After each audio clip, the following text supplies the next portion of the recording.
La ilaha illallah, la ilaha illallah, la ilaha illallah, malana rabbun Iya Pak Ustaz. siwa. Assalamualaikum warahmatullahi wabarakatuh. Waalaikumsalam. D, Ya, yang D ya Pak ya.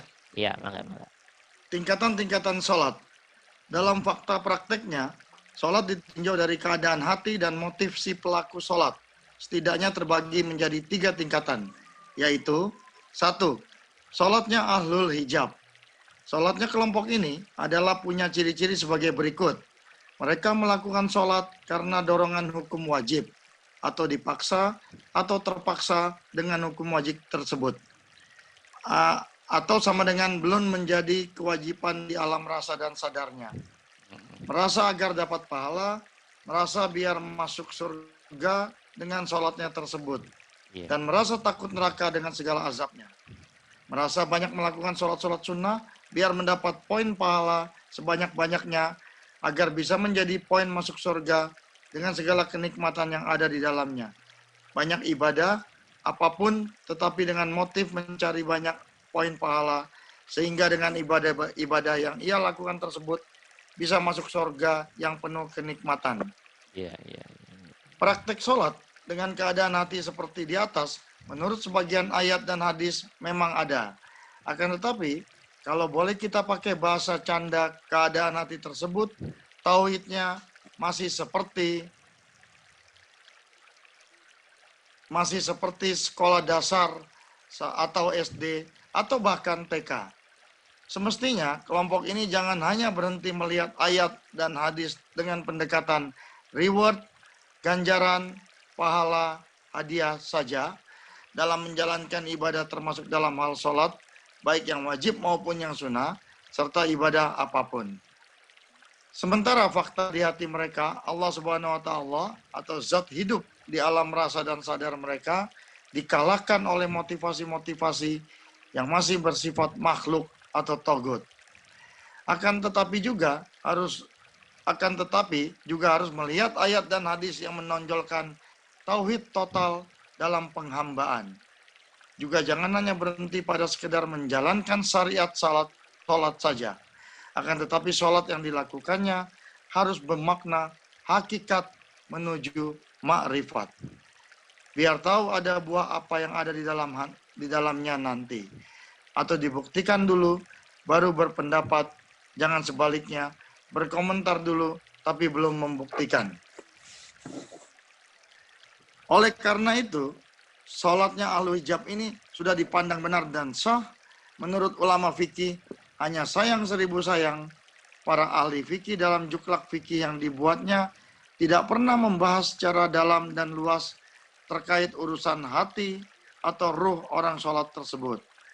Tetapi lebih hanya pada seputar kebenaran praktek, tata gerak lahir, dan bacaan serta hukum-hukum lahirnya, sehingga punya dampak yang luar biasa memprihatinkan dalam mencapai puncak ketauhidan. Karena efeknya agama Islam seakan-akan lebih berarti pada tata gerak lahir, termasuk bacaan-bacaan tersebut, dan sangat kering dari substansi ruhiyah secara hakikat. Bahkan banyak yang berpendapat tidak perlu hakikat menuju marifat. Nauzubillah, summa nauzubillah. Akan tetapi, menurut ahli marifat atau ahli syuhud, sholat yang masih pada zona seperti di atas masih termasuk sholat yang sebatas pada formalitas gerakan dimensi lahir syariat. Dan secara hakikat, mereka tidak sedikit yang masih terjebak pada zona makhluk, belum sampai pada sejatinya penghambaan. Kenapa? Karena motivasinya masih pada zona makhluk, atau belum tauhid total, atau hatinya belum total menghadap pada Allah semata, atau masih ada pamrih selain Allah, atau belum tulus semata pada Allah, atau belum ikhlas, atau belum ihsan, atau hatinya masih buta.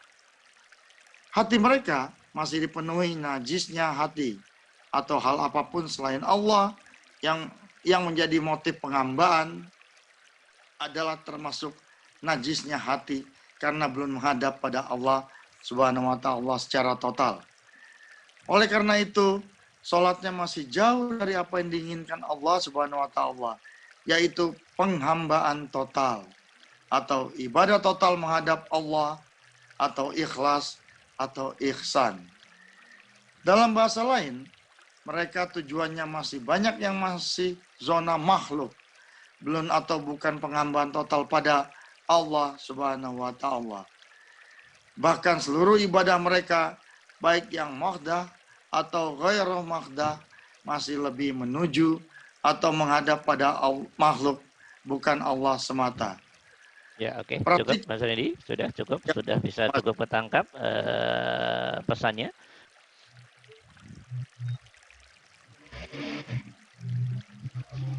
Jadi sudah kita dengar bersama teman-teman, kalau kita lihat tingkatan-tingkatan sholat ya, dilihat dari dalam hati, paling tidak ada 3 tadi lah. Pertanyaannya kita kira-kira ada di zona yang mana ini ya? Zona 1, apa 2, apa 3?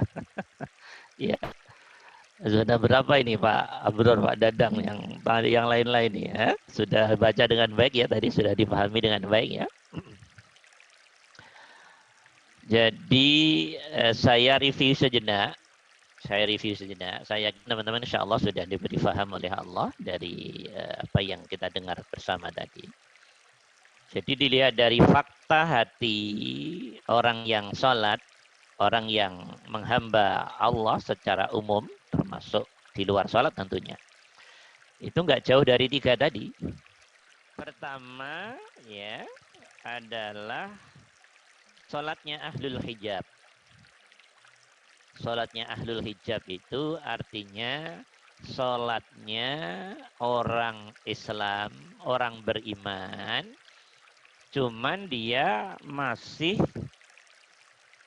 dipandang, kalau yang mandang ini ahli ma'rifah loh ya, yang mandang ahli ma'rifah. Kalau ahli fikih nggak ada pandangan-pandangan begini, nggak ada teman-teman, nggak ada kajian di fikih. Sholatnya ahlul hijab, ahlul ini, di fikih tidak pernah membahas itu. Nah, fikih hanya ngurusin sholat wajib, sholat sunnah, begini tata caranya, ini rukun, ini syarat wajib, ini sunnah, ini batal, ini hanya sebatas itu saja kalau dalam fikih. Nah, sehingga di fikih tidak pernah membahas urusan hati. Ya, itulah ada plusnya, ada minusnya. Ya, nah, dalam konteks ilmu hati dibahas fakta hati, fakta keadaan hati, roh, jiwa, orang yang sholat dan atau ibadah di luar sholat. Ternyata begitu dilihat ada 3 keadaan. Pertama, keadaan sholatnya ahlul hijab. Ahlul hijab ini sholatnya ya sunnah, wajib, atau ibadah di luar sholat, mahduh atau ghairu mahduh apapun, itu duduknya masih nggak jauh dari pahala, nggak jauh dari surga, nggak jauh dari bidadari, itu nggak jauh dari takut neraka, nggak jauh dari biar mendapat kesuksesan, nggak jauh dari biar jauh dari bala, nggak jauh dari biar dijauhkan dari sial, nggak jauh dari ya begitulah dan seterusnya. Teman-teman udah lebih hebat lah dalam konteks ini ya. Nah, jadi di hatinya masih ini tertuju pada sesuatu di luar Allah. Apapun bentuknya. Di dalam hatinya masih tertuju, masih melihat, masih ada target, masih ada harapan, masih ada motif, masih ada niat, masih ada rasa sesuatu di luar Allah. Seperti itu. Pertanyaannya, Ustadz salah tak begini? Sebetulnya nggak salah teman-teman. Karena memang yang merangsang ini Al-Quran sendiri. Yang merangsang ini hadis sendiri. Yang merangsang ini Allah dan Rasulnya. Yang merangsang ini tekstual syariat. Tidak salah sejatinya. Cuman kalau kita masuk ke dalam tingkat kesalahannya, kebanyakan saudara-saudara kita yang ada di zona sholatnya ahlul hijab ini, dia kurang ideal, tidak ideal, belum benar, belum pas dalam mendudukkan hati hubungannya dengan Allah. Karena belum benar, karena tidak benar, tentunya keadaan hatinya saat sholat dan penghambaan apapun bentuknya, tentunya masih berantakan. Tentunya masih belum ideal. Tentunya masih belum sesuai yang diharapkan oleh Allah dalam yang sebenarnya. Belum. Tapi secara syariat sudah bisa dibenarkan. Sudah lumayan lah, alhamdulillah, oleh Allah sudah diberi kemudahan mau sholat. Ya, sudah lumayan, alhamdulillah. Nanti yang nilai nanti Allah sendiri tah. Mau nilai 1, mau nilai 2, mau nilai 3, mau nilai 4, mau nilai berapa, itu kan nggak ada urusan dengan kita tah. Itu urusan Allah semata tah. Dah, karena inti sholatnya masih di zona ini, tak kasih nilai 1 lah, 2 lah, 3 lah, 4 lah. Itu tidak ada yang bisa intervensi di situ kecuali hanya Allah. Nah, itu urusan Allah. Tapi sekarang kita mengkaji nih secara logika, ya toh, mengkaji secara ideal. Masa ya mau berhenti di keadaan hati yang seperti ini terus? Ibarat sekolah kayak tingkat anak-anak tak mau melakukan sesuatu apapun, kesemangatannya, kemauannya, tekadnya, karena ada motif poin-poin hadiah dari bapak ibunya, dari pak gurunya, dari bu gurunya. Karena ada poin-poin tadi. Jadi yang dilihat poinnya. Ketundukan yang berangkat dari poin. Ketundukan yang berangkat dari reward. Melakukan sesuatu yang kelakuan yang dilakukan, perlakuan yang dilakukan, aktivitas yang dilakukan karena tunduk pada poin-poinnya tadi. Jadi hatinya lebih mengarah ke sana. Sementara eksistensi Allah dalam hatinya, wallahu a'lam, didudukkan bagaimana ini? Karena hatinya sudah relatif condong, cenderung menghadap, menuju, mengarah, bermotif, merasa tentang ya sesuatu tadi di luar Allah tadi. Maka bahasa canda saya mah ini kelas SD, ini kelas TK, canda aja ini. Canda, terserah teman-teman mau candaan apa lagi, terserah. Inilah candaan saya. Artinya ya sudah lumayan, alhamdulillah. Cuman ini masa kita mau berhenti di sini terus tak teman-teman? Masa sekolah mau berhenti di SD terus tak? Ya jangan dong, eman-eman dong. Nah, bisa dimengerti. Dah, ini pancingan dari saya. Kalau boleh saya berpendapat teman-teman, kita menganalisa, merenung dari Quran dan hadis. Kok Allah juga banyak pendekatan-pendekatan pahala dan seterusnya begini-begini ya dan seterusnya. Itu kalau kita renungi secara ketauhidan, sejatinya ini hanya alat pancingannya Allah saja. Karena orang yang mohon maaf, tauhidnya belum mapan. Orang yang kemakrifatannya belum matang. Orang yang keihsanannya belum sempurna. Orang yang masih step-step awal kan perlu dirangsang tah. Karena tingkat kefahaman dia dari sisi rangsangan fisik, kenikmatan. Rangsangan fisik. Materi, dia lebih paham ke situ. Jadi hanya, kalau saya boleh berpendapat, ini hanya metodenya Allah saja. Untuk memberi rangsangan kepada umumnya. Orang yang seterata rasa dan logika umum, kemudian nah, mereka ringan, mereka berbondong-bondong mau mengerjakan dari sisi Ompan yang pertama ini, ompan-ompan pahala ini rangsangan dari Allah.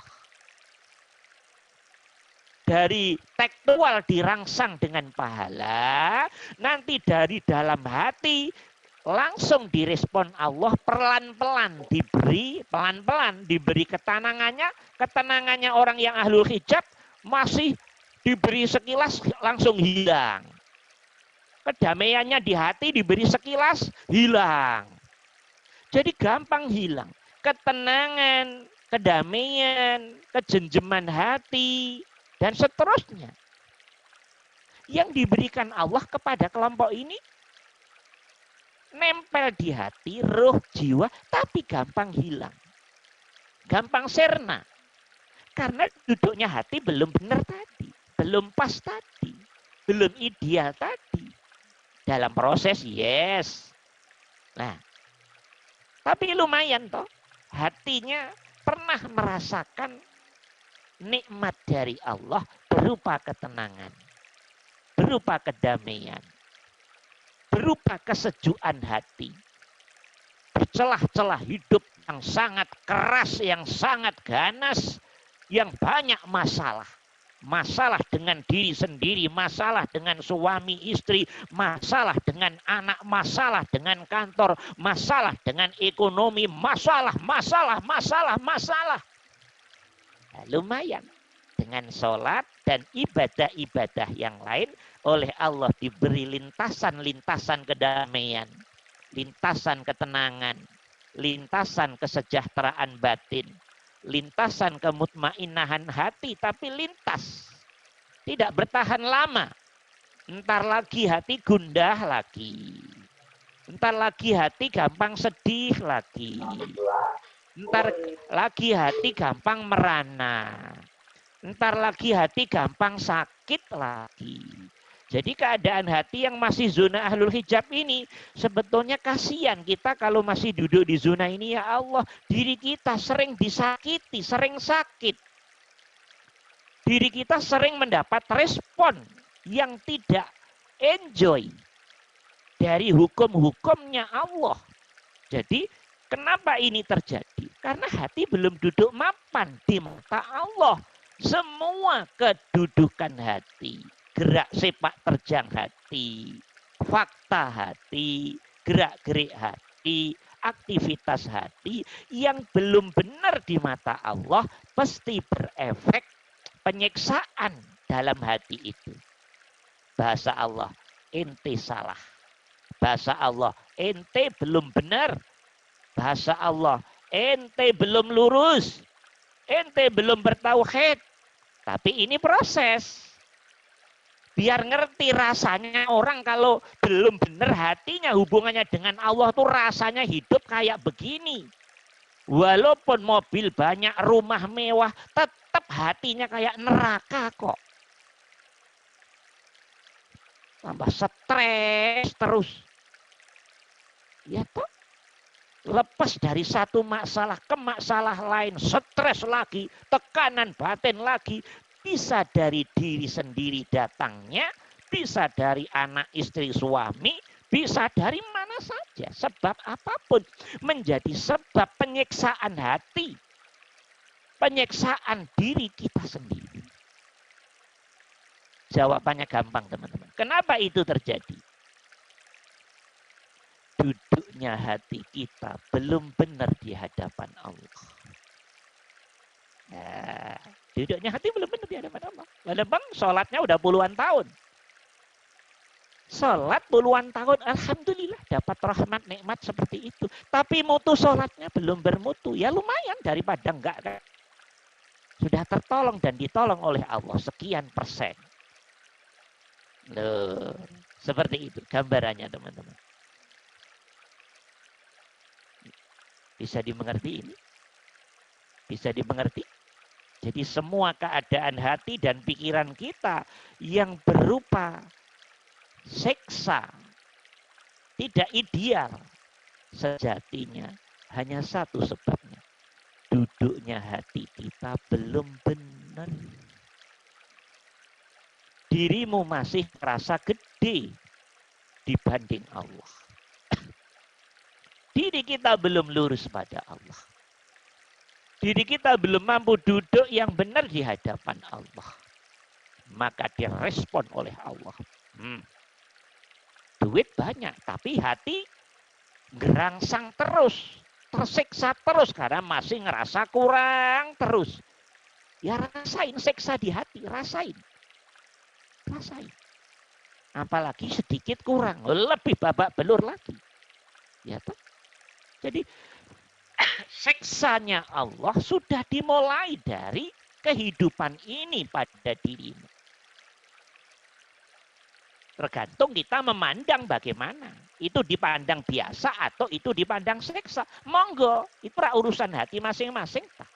Tapi bagi para ahli ma'rifah, itu sudah sejatinya.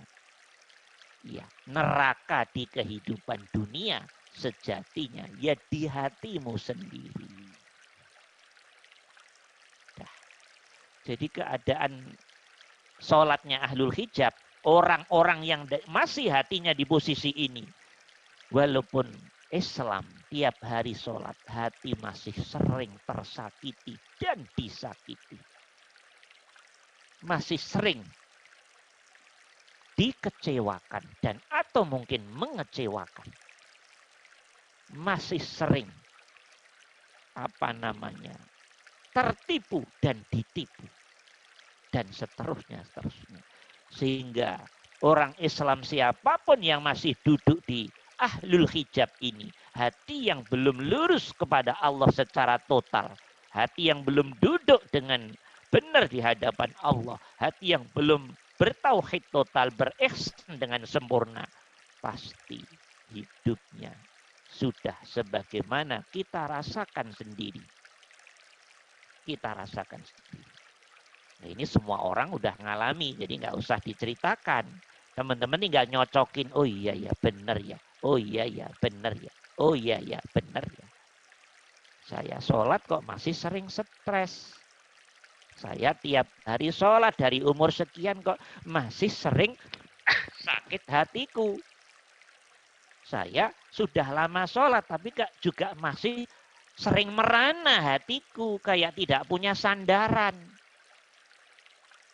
Saya sudah sering sholat dari umur sekian tapi hati kok masih sering gelisah. Hati masih sering khawatir. Hati masih sering sedih.